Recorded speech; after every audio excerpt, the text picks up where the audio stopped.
Hello, everyone. This is Tom Fox back again with Matt Kelly with another edition of the award winning Compliance Into the Weeds. Welcome back, Matt. Hey, Tom, it's good to be here. Matt, today we're going to take up some relatively breaking news, which is a Securities and Exchange Commission lawsuit filed against SolarWinds Corp and its former CISO, Timothy Brown. Why did you want to talk about this case today?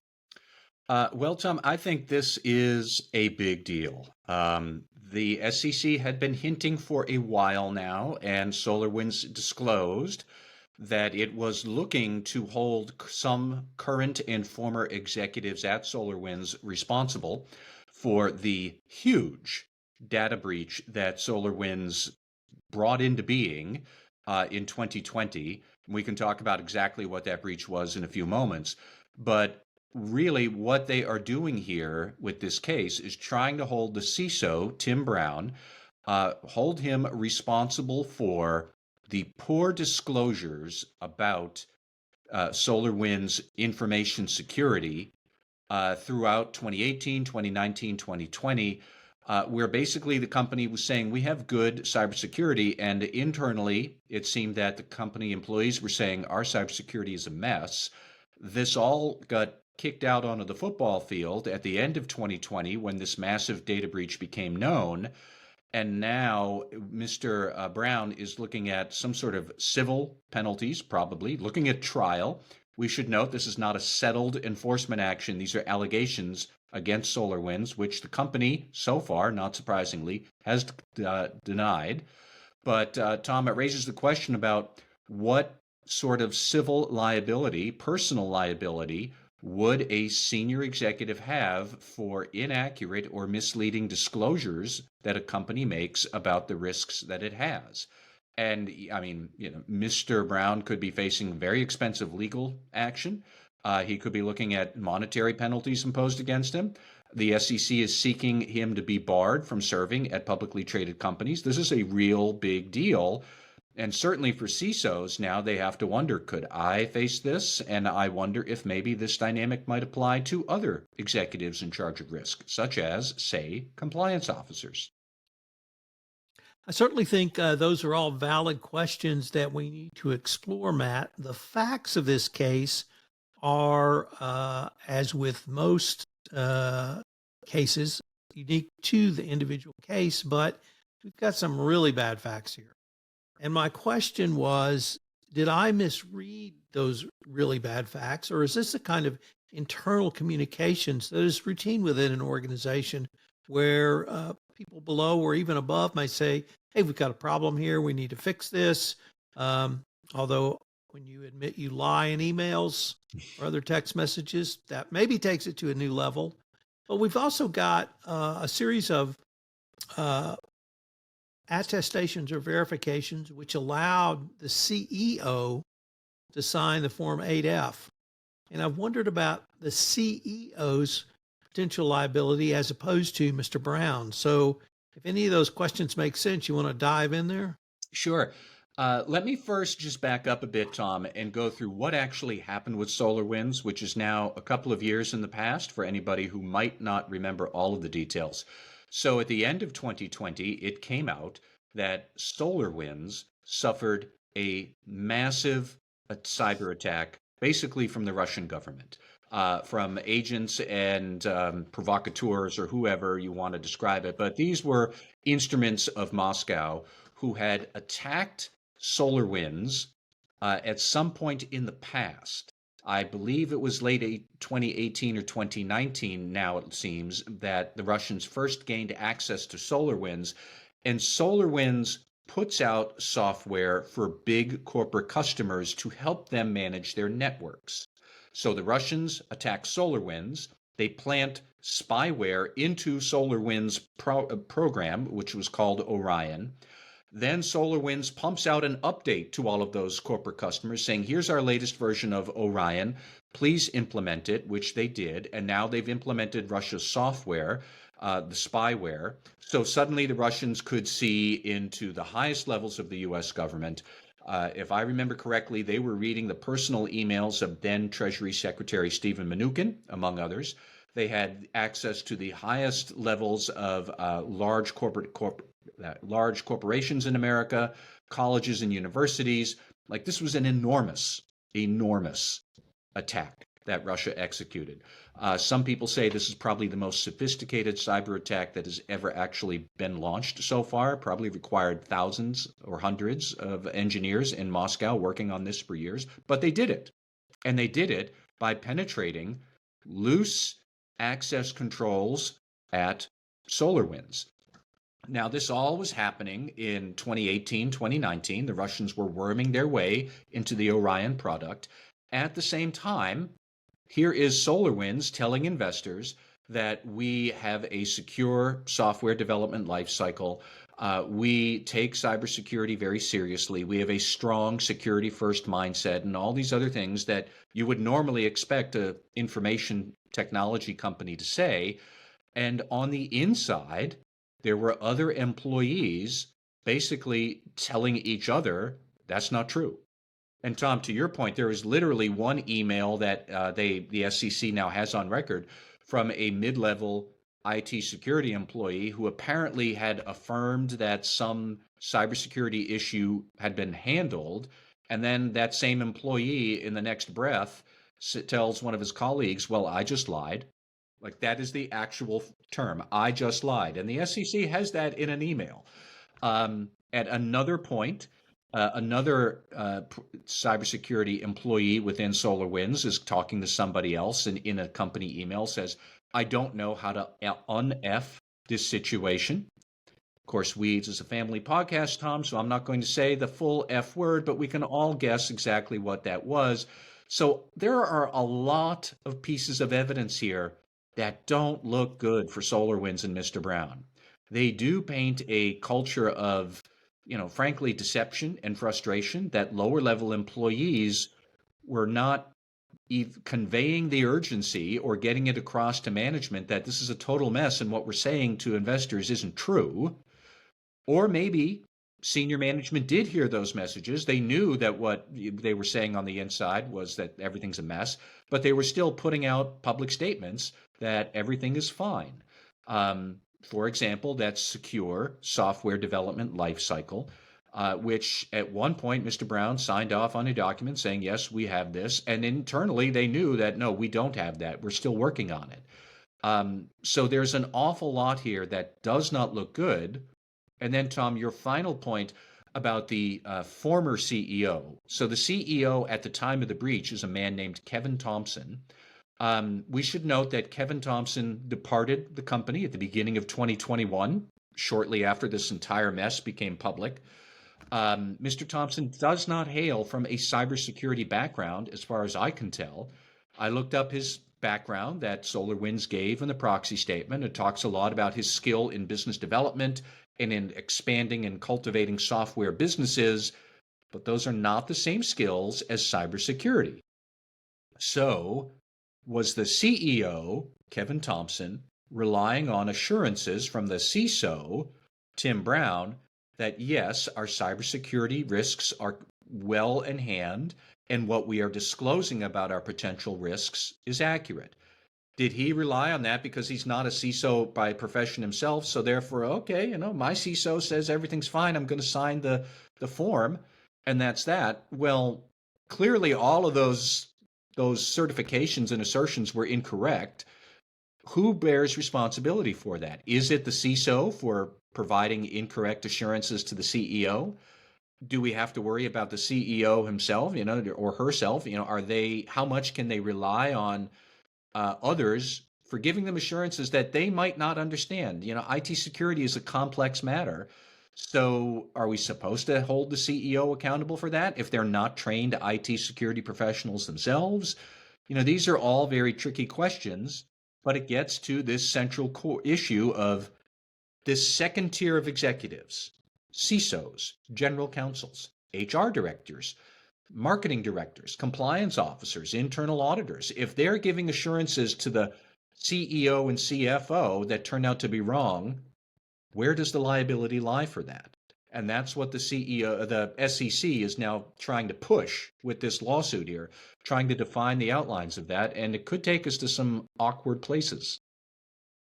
Matt, there were at one point in paragraph 10 of the SEC complaint, it says, quote, to be clear, SolarWinds poor controls, defendants' false and misleading statements and omissions, and the other misconduct described in this complaint would have violated federal securities laws, even if SolarWinds had not experienced a major targeted cybersecurity attack. But those violations became painfully clear when SolarWinds experienced precisely such an attack, end quote.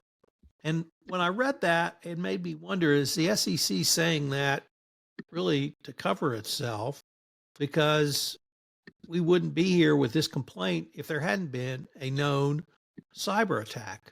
Would the SEC literally have prosecuted a company, whether it's SolarWinds in the cybersecurity realm or ABC Energy in the compliance realm under the FCPA for poor internal controls, if the internal controls hadn't failed? Well, that's a fair question to ask. And that is something that I'd made some notes about.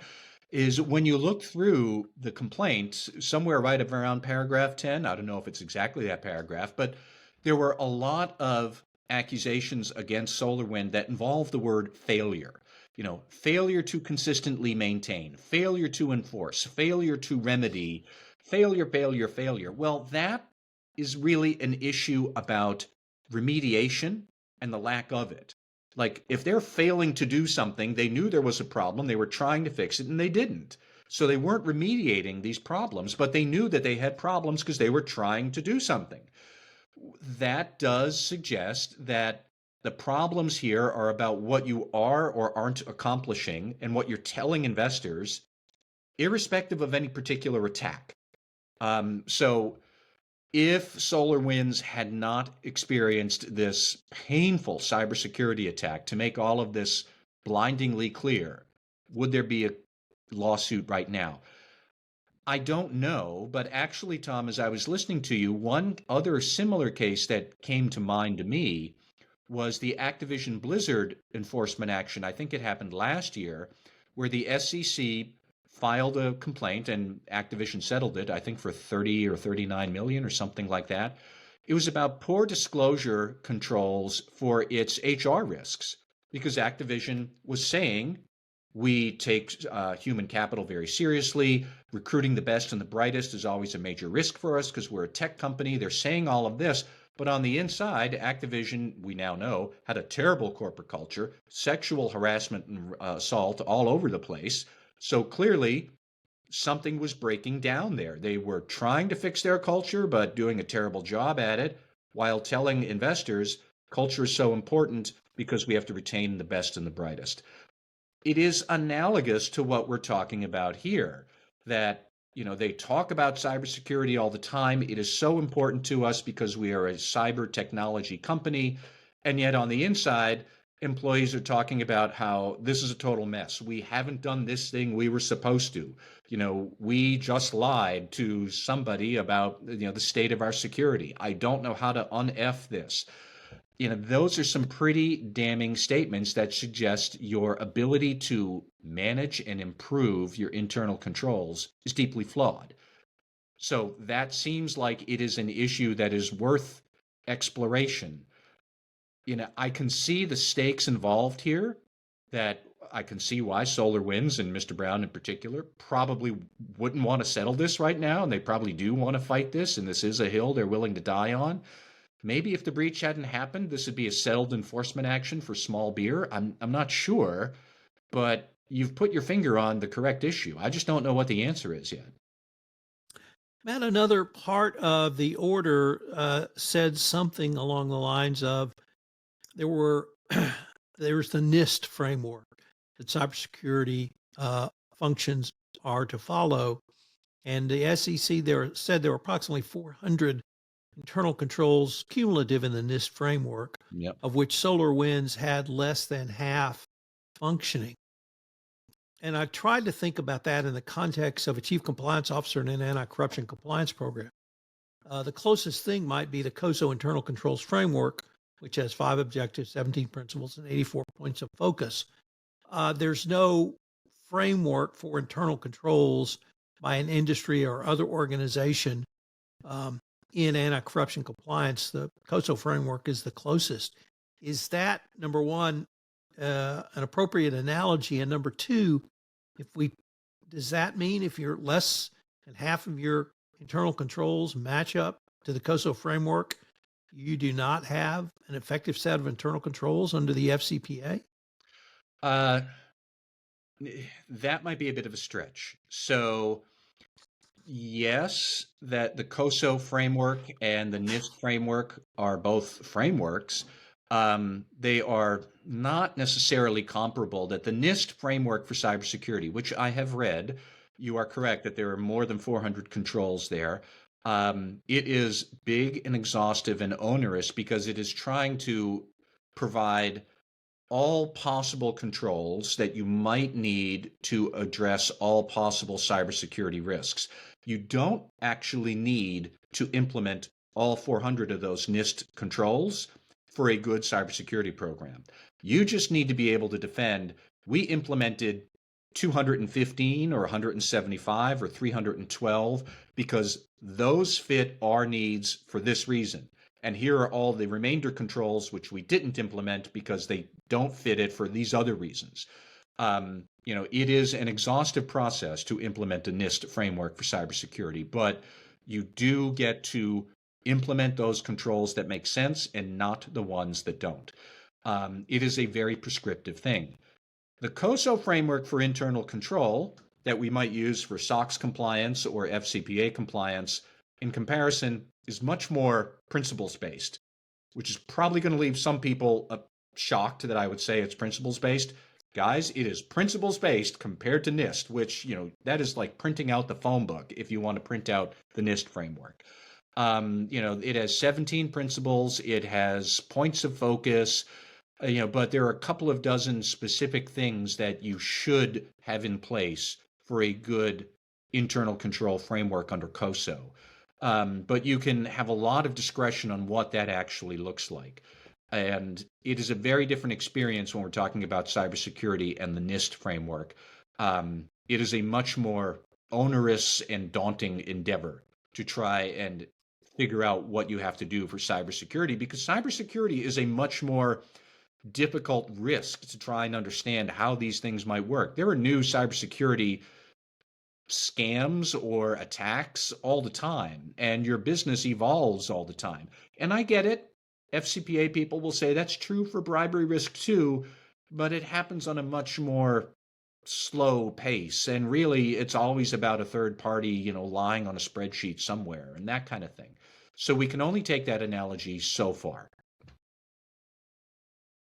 The I guess the other thing, and I started, or at least tried to start to ask this, but there's, as we quoted, several emails and communications back and forth within the cyber team at SolarWinds. And is this the sort of thing that every corporation is going to have, particularly as you go down into the weeds with people who are more tactically focused on, we don't have the highest best use, we don't have the best internal control, we need to do this better, we need to do something here? And is that being criticized here, or that's not fair? Is that a part of this enforcement action? Because if all of that's correct, does that then say, not only do you have to be circumspect with what you put in emails, if you put criticism in, it can be turned against the company? That's a fair question, and I'd love to see how this comes out in the ensuing litigation, assuming this goes to trial.